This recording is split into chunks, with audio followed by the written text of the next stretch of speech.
सारे सहाबा मिल के आए, कहने लगे उमर फारूक से कहना है नबी पाक के जमाने में तो ज़ाहिरन गुर्बत थी, अबू बकर के दौर में भी गुर्बत थी, अब तो बड़ा माल है।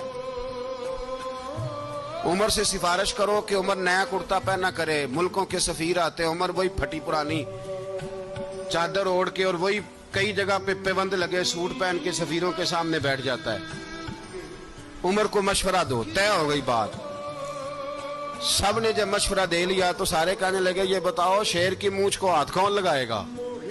कहना किसने है, बंदा भी तो ढूंढो ना। मैं कहा जनाब मेरा ये ख्याल है कि मौला अली शेर खुदा कहेंगे, क्योंकि जिस शख्स की उम्र को सबसे ज्यादा हया करते देखा वो शेर खुदा मौला अली है रदी अल्लाह ताला। अली कहेंगे इसलिए कि जनाब अली तो कई दफा जब गुफ्तगू करते थे तो हजरत उमर चुप कर जाते थे और फरमाते थे अली ना होता तो मैं हलाक हो जाता।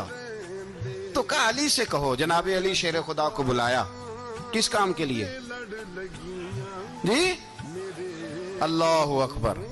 ये जरा आपने इस दौर पे इस बात को जरा लाका जनाब उनसे कहें कि ज्यादा नहीं, एक कुर्ता नया पहन ले। सफीर आते हैं, वजीर आते हैं तो एक कुर्ता नया पहन ले। हजरत अली को बुलाया, फरमाने लगे कोई और बात होती तो मैं कह देता, ये वाली मैं नहीं कह सकता। कोई और होती तो मैं उमर को कई दफा कह देता हूं, जलाल में भी तो सुन, ये वाली मैं नहीं कह सकता। मैं तुम्हें एक मशवरा देता हूं। कहा वो क्या?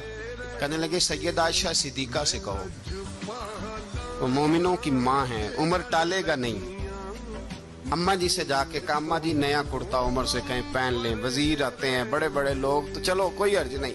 अम्मा जी ने कहा अच्छा कोई बात नहीं मैं बुला लेती हूँ। जनाबे आयशा ने पैगाम भेजा।